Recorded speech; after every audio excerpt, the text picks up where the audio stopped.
જય સદગુરુદેવ. માનવ મહિમા ભાગ 249. હે માનવ, ચેત ચેત ચેત. તો જેને જન્મ મરણ બંધ કરવું હોય, જે જીવને અમરલોક જવું હોય, તેના માટે વાત છે. તો કોનાથી ચેતવાનું છે? જેની શરૂઆતમાં 1. આ દેહમાં મોકલનારથી ચેતો. 2. અવતારી દેહધારીના ધર્મોથી ચેતો. 3. મેળા મંડપથી ચેતો. 4. વેદ અને શાસ્ત્રોથી ચેતો. 5. ચમત્કારી વાળાથી ચેતો. 6. ગમે તે અવતારીમાં ફસાશો નહીં, તો અવતારી દેવી દેવોથી ચેતો. 7. મંત્રોથી ચેતો. તો બધા પ્રશ્નોનો જવાબ તો સીધા દેહમાં ગોતવા મોકલનારને કહો કે પ્રભુ, આ દેહ નહોતો ત્યારે હું ક્યાં હતો? તો તે ઠેકાણું અમને બતાવો. બીજું, તો આત્માના ઘર પરમાત્મા છે અને તે અલગ પુરુષ અવતારી નથી. ત્રીજું, મેળા મંડપ વાળા પૂરા જ્ઞાની હોતા નથી. તે સંતોની ઓથ લઈને અનુમાન અને અંધશ્રદ્ધામાં રાખનાર હોય છે અને તેની વાત પણ શરીરમાં ગોતવાની હોય છે. ચોથું, વેદ અને શાસ્ત્રો વાળા ભેદુ પુરુષ પરમાત્માનો ભેદ જાણતું નથી. પાંચમું, અવતારીની લોભ લાલચમાં ફસાશો નહીં. તમારા કર્મના લેખ પ્રમાણે જ મળશે. દેવો પાસે લોન માટે ભીખ માંગશો તો ભરવી પડશે. છઠ્ઠું, તો અવતારી દેવોના બંધનમાંથી તો મુક્ત થવાનું છે, કારણ કે તે અવતારીને દેહમાં ભજવાની વાત હોય છે અને તેમાં સુખી થવાની વાત હોય છે. અને ગમે તેટલા મંત્રો બચશો તો પણ દેવો જે ઘરે ગયા તે ઘર જોવા નહીં મળે અને ક્યારેય આ દેહધારી લોકમાંથી જીવ મુક્ત થતો નથી. સાતમું, તો પહેલો મંત્ર સોહમ પુરુષથી ચાલુ થાય છે. બીજો મંત્ર ઓહમ છે. પછી બધા મંત્રો તે ઘરના અવતારીના છે. તો જીવને જન્મ મરણમાંથી મુક્ત થવું હોય તેને શબ્દને નિરખી અને સુરતા શબ્દપિંડમાં ભજન કરવાનું છે. તો હે આત્મજનો, ચેતો ચેતો ચેતો, નહીતર 84 લાખ યોનિમાં જન્મ મરણમાં જવું પડશે જ. મનન કરો અને હે માનવ, અવાજ ઉઠાવો કે આ આંધળી ભક્તિ નથી કરવી. રામ ભરોસે. તો અમારા સદગુરુની વાણીમાં કહે છે કે જે કોઈ સાચા સંત સુજાણ હોય તે સત્ય સમજે, અને જે કોઈ સાચા સદગુરુના સાચા શિષ્ય હોય તે સમજે. પરંતુ જો કોઈએ સાચું ભણાવ્યા હોય તો શિષ્ય સાચું સમજે ને. જો સત્ય ભણાવે તો અનુભવના જ્ઞાન ભીતર પ્રગટ થાય. તો અમને અમારા સદગુરુ પ્રભુએ સત્ય ભણાવ્યા, જેથી પાક્કા અનુભવ થયા અને પ્રગટ પુરુષને જાણ્યા. તો અમારા સદગુરુ કૃપાથી ત્યાંની સૂઝ સમજ કહીને સંભળાવું એ અમારા સદગુરુએ આપેલા વચનના પાક્કા પ્રમાણ છે. પ્રભુ નથી અંદર કે નથી બહાર, નથી દૂર કે નથી નજીક, નથી ગુપ્ત કે નથી પ્રગટ, એ તો આપોઆપ સર્વમાં છે. તો તે સમર્થની સત્તા તે એક સતમાં જ છે. એ જ સર્વ ક્રિયા કમઠાણા. એ તો સૃષ્ટિના અનંત અવતાર એક જ છે, છતાં તે અવતાર ધરતા નથી. તે સર્વ સમર્થના સત્તાથી જ અનંત બ્રહ્માંડ સ્થપાયા. આમ રે સર્વમાં, પરંતુ મળે નહીં કોઈમાં. એવા નિરાધાર ન્યારા અમને અમારા સદગુરુએ ઓળખાવ્યા. આ સૃષ્ટિ ઉપર જે દેખાય છે તે સર્વ ખેલ માયાના કહીએ તો એ તો ખોટા કહેવાના છે, કેમ કે એનો તો એક દિવસ વિનાશ થશે. સત અવિનાશી તો એક આત્મ છે, અમર અવિનાશી છે, એ વિવેક નિજ છવાયા.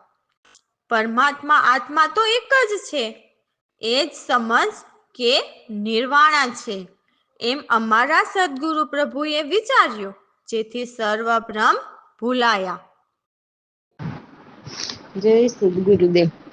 હે સમજે સંતા સુજાણ, સમજે સદગુરુ ના શિષ્ય, સમજે કોઈ શિષ્ય જે કોઈ સાચું ભણાવ્યા. અનુભવ જ્ઞાન પ્રગટ થયા અંદર, પરમ પુરુષ ને જાણા. ત્યાંની સૂઝ સમજ કઈ સંભળાવું, એ વચન પ્રમાણ સમજે સંત સુજાણ. નથી એ અંદર કે નથી એ બહાર, નથી એ દૂર નથી એ નજીક, નથી એ ગુપ્ત નથી એ પ્રગટ, એ તો છે આપો આપમાં. સમજે સંત સુજાણ. એ સમર્થની સતમાં, પોતે ક્રિયા કમઠાણા. સૃષ્ટિના અનંત અનંત અવતાર, બ્રહ્માંડ અનંત સ્થપાણા. સમજે સંત સુજાણ. સારા ખેલ સતા બતાવે, આત્મ તે કેવાણા. રહે સહુમાં મળે નહીં કોઈમાં, નિરાધાર ઓળખાણા. સમજે સંત સુજાણ. સર્વ ખેલ માયા ના કહીએ, એ તો ખોટા કેવાણા. આત્મ સત્ય મારે અવિનાશી, એ વિવેક નિજ છમાયા. સમજે સંત સુજાણ. પરમાત્મ એક રે, એક સમજ નિર્વાણા. પ્રવીણ રામ એમ વિચાર્યું, સારા બ્રહ્મ વિલાયા. સમજે સંત સુજાણ. રામ ભરોસે. તો જુઓ, જેમ ઉપરની વાણીમાં કહ્યું છે, તેમજ આ વાણીમાં પણ કહે છે કે કેવળ સ્વરૂપ છવાયા. તો કેવળ સ્વરૂપ પરમાત્માના છે. તો એ કેવળ સ્વરૂપ પરમાત્મા જ્યાં છે, ત્યાં જ નિત્ય સત છવાયેલા છે. મારી સૂઝ મારા સદગુરુની સૂઝથી અગમ નિગમને ગાઈ રહી છે. એટલે મારા સદગુરુની કૃપાથી મને નિગમ પરમાત્માની સૂઝ નહોતી, તેની ગમ પડી. પછી કહે છે કે મારા સાર તો હું જ જાણું, મારા વિના બીજું કંઈ નથી. તો તે પરમાત્માની વાત છે. મારા સાર તો હું જ જાણી રહ્યો, મારી આરપાર કોઈ નથી. એટલે હું જ મને જાણી રહ્યો છું. એમ પરમાત્માની વાત સંતો ઉકેલીને બતાવે છે, તેમજ અમારા સદગુરુ પણ એ જ સત્ય વાત ઉકેલીને બતાવે છે. હું જ સોહમ પ્રકાશી, બીજું ભલે કે બીજા, મારી જ સત્તા સર્વ જગતમાં રાચે છે. તે સત્તા કોઈક બતાવે, તો તે સત્ય જ્ઞાની સદગુરુ બતાવે. કે છે કે મારી સત્તા છે મારી અંદર, તો હું અને સત્તા એક હોય, એમાં બે ન હોય. જેમ સૂર્યનું કિરણ પાછું એમાં જ સમાય, તેમ સર્વ એક પરમાત્મામાં જ સમાય. તો એવા જ્ઞાન પરમાત્માના કહે છે, એ મારા જ જ્ઞાન છે અને એને હું જ જાણું છું. એટલે કહેવાનું તે કે દરેકની અંદર પ્રભુ પોતે જ બધું સંચાલન કરી રહ્યો છે. આપણે કશું જ કરતા નથી. બ્રહ્મા, વિષ્ણુ, મહેશ, 14 લોક ભુવન સુધી મારી જ સત્તા ચાલી રહી છે. મારા વિના કોઈ પણ જીવ એક પલ પણ હલી નહીં શકે. એ પલ પણ હું જ નિર્દાયા, એટલે ન્યારી છે. જે મારામાં એક રસ થયા, તે મને જાણે, બીજા કોઈ મને પામે નહીં. એટલે જે સાંગોપાંગ સદગુરુ શરણે રહેતા હોય, જેમની આંખે પહોર શબ્દ સુરતાના ભજનમાં તાળી લાગી રહેતી હોય તે પ્રભુને પામે. પ્રભુના નામ રૂપ જગતમાં કંઈ નથી, છતાં એ સર્વ કરે છે. તો એ કહે છે કે મારી જ એ ચાલ કુચાલ છે, છતાં ન્યારા રહે છે. તો અમારા સદગુરુ કહે છે કે એ ચેતન આદિ, એના જ કરેલા સવાલ, એના જ અકળ ગુંજ, એ લખાણમાં આવે નહીં કાંઈ. જય સદગુરુદેવ. કેવડ સ્વરૂપ છવાયા રે, ને ત્યાં સત જ્યાં ના ત્યાં જ રે, મારી સોચ એવી રે અગમ નિગમ ગાય રહી રે, મારો સાર હું જ જાણું, મારા વિના બીજું નહીં કોઈ રે, મારા સર તો યાર નહીં પાર રે, હું જ જાણી રહ્યો મને રે, સોમાં પ્રકાશી બીજું કોઈ કહે કાંઈ રે, કેવડ સ્વરૂપ છવાયા રે, મારી સત્તા સર્વ જગમાં રાચે રે, સત્તા બતાવે કોઈ રે, મારી સત્તા તો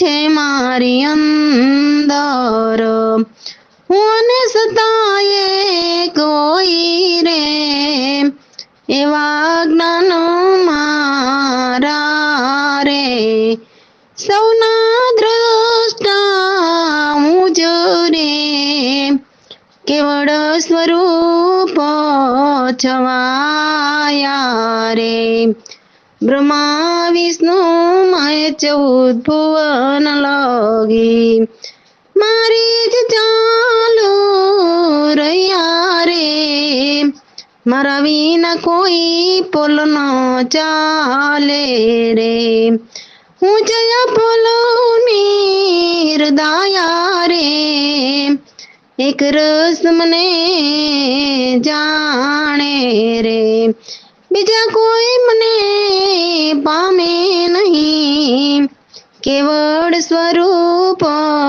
છવાયા રે, નામ રૂપમાં જગમાં હું નહીં કોઈ રે, મારી સે ચાલો ચાલો રે, પ્રવીણ રામ જે તનયાદે રે, મારા જ કરેલા સવાલો રે, અકળ ગુંજ મારી રે, લખાણમાં આવે નહીં કાંઈ રે, કેવળ સ્વરૂપ છવાયા રે, નિશ્યાસત જ્યાં ત્યાં જ રે, કેવળ સ્વરૂપ છવાયા રે. રામ ભરોસે.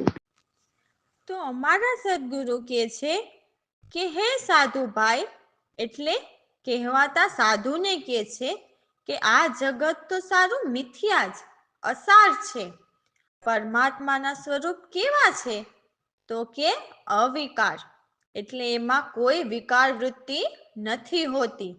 વિકાર વૃત્તિ તે તો માયાની પ્રકૃતિમાં છે, મનના અભિમાનમાં છે. તો એવા અવિકાર સ્વરૂપ મેં તો મારા ઘટમાં જોયા, જેથી જ્ઞાનના પ્રકાશ થયા, જેથી મારા સર્વ તિમિરના તાપ ભાગી ગયા, નિર્વિકાર નિદ્વેત થયા.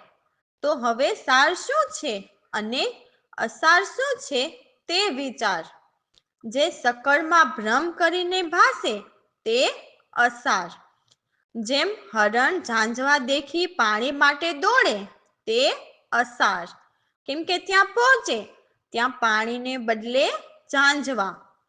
એટલે આ જગત જરા પણ સત્ય નથી.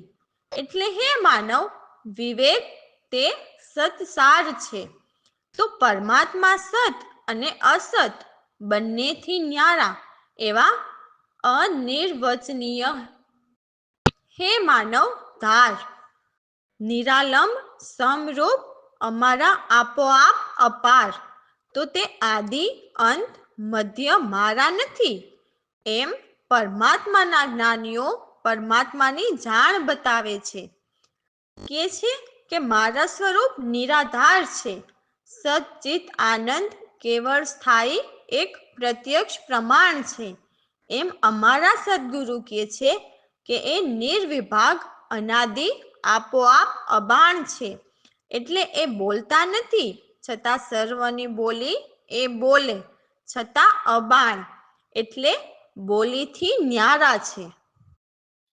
જય સદગુરુદેવ.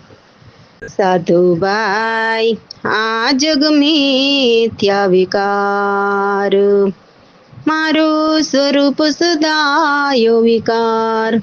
હવે મારા ઘટમાં જ્ઞાનનો પ્રકાશ, જેનાથી મારા સકળ તિમિર ગયા ભાગી. સાધુભાઈ આ જગ મિથ્યા વિકાર, નિર્વિકાર નિર્દેત થયા હવે સારય સાર વિચાર. મારામાં સકળ ભ્રમ કરી ભાસે, મૃગજલ જીયા સાર. સાધુભાઈ આ જગ મિથ્યા વિકાર, રંચ માત્ર સત્ય નહીં રે, એ વિવેક સતુસાર. સત મિથ્યા બેવુથી ન્યારા, અનિર્વચની ધાર. સાધુભાઈ આ જગ મિથ્યા વિકાર, નિરાલંબ સમરૂપ અમારા આપોયો પાર. આદિ અંત મધ્ય નહીં મારા, મારા સ્વરૂપો નિરાધાર. સાધુભાઈ આ જગ મિથ્યા વિકાર, સતચિત આનંદ કેવળ થાયા, પ્રત્યક્ષ જ પ્રમાણ. પ્રવીણ રામ નિર્વિભાગ અનાદિ, આપોયો બાણ. સાધુભાઈ આ જગ મિથ્યા વિકાર. રામ ભરોસે. તો અમને અમારા સદગુરુએ એ અચરજ બતાવ્યા, જે સૌમાં સામેલ છતાં રહે નિર્દાયા, એટલે ન્યારા. સદગુરુ કહે છે કે એમની વાત તો શું કહું, જે કેણ વેણમાં આવે નહીં. જે બોલવા કહેવામાં આવ્યા એ તો સોહમ પુરુષ છે, જેમાં સારા પ્રપંચ સમાયેલા છે. પરમાત્મા તો સર્વ પ્રપંચથી ન્યારા છે, જ્યાં સર્વત્ર અથાયા છે, એટલે સર્વ જગ્યાએ છે. એ તો પિંડ બ્રહ્માંડમાં એવા સમાઈને રે કે નજર કે મુઠ્ઠીમાં ન આવે. કેમ કે સંતો કહે છે ને કે પરમાત્મા તો પાણીથી પતલા અને ધુમ્મસની ધાર જેવા છે, તો કેમ નજરમાં કે મુઠ્ઠીમાં આવે? એ તો આપ અજાત, એની કોઈ જાતિ નથી. એ તો જાતિ વિના રહે, અંતે અગોચર અગમ બતાવ્યા, એટલે કોઈને ગમ ન પડે પ્રભુની, એટલે અગમ કહીને બતાવ્યા. તો અમે અમારા સદગુરુની ગમથી યુક્તિથી જોયા, નિત્ય નજર કરી અગમ નિગમ. ભાવ અભાવ ભલે એમાં જ રહ્યા, છતાં તે ભાવ અભાવમાં ન આવે. સર્વ સકળમાં આપ સમાયા, એવા બેરંગ રંગમાં એક અખંડ રહ્યા. તો આ અમારા સદગુરુએ બીજા ન ગાયા, એકને જ ગાયા, જે ગાવાવાળા ગોખમાં સમાયા છે. એટલે જેના ગુણલા ગાવાના છે તે પરમાત્મા ગોખમાં સમાયા છે. રામ ભરોસે. જય સદગુરુદેવ. એ અચરજ સદગુરુએ બતાવ્યા, સામિલ પર રહે નિર્દાયા. શું કહું વાત નામી ગાયા, એ બોલણ કેણો માન આવ્યા. સર્વ પ્રપંચ એમાં જ માયા આપે, નિર્દયા રહે યજ અથાયા. હે અચરજ સદગુરુ એ બતાવ્યા, સામિલ રહે નિર્દયા. પિંડ બ્રહ્માંડમાં રહે સમાઈ, નજર કે મુઠમાં ન આવે. આપય જાત જાત વિનય આવ્યા, અંતે અગોચર યગમ બતાવ્યા. એ અચરજ સદગુરુએ બતાવ્યા, અગમ નિગમ યુક્તિથી જોયા, એવા નિત્યને નજર કરી જોયા. ભાવ અભાવમાં એ મારયા, તો એ ભાવ્ય ભાવમાં ન આવે. એ અચરજ સદગુરુએ બતાવ્યા, સર્વ સકળ માયા પસમાયા, બે રંગ રંગ માય ખંડ રહ્યા. એ કોઈ પ્રવીણ રામે બીજા ન ગાયા, ગાવા વાળા ગોખમાં સમાયા. હે અચરજ સદગુરુએ બતાવ્યા. રામ ભરોસે.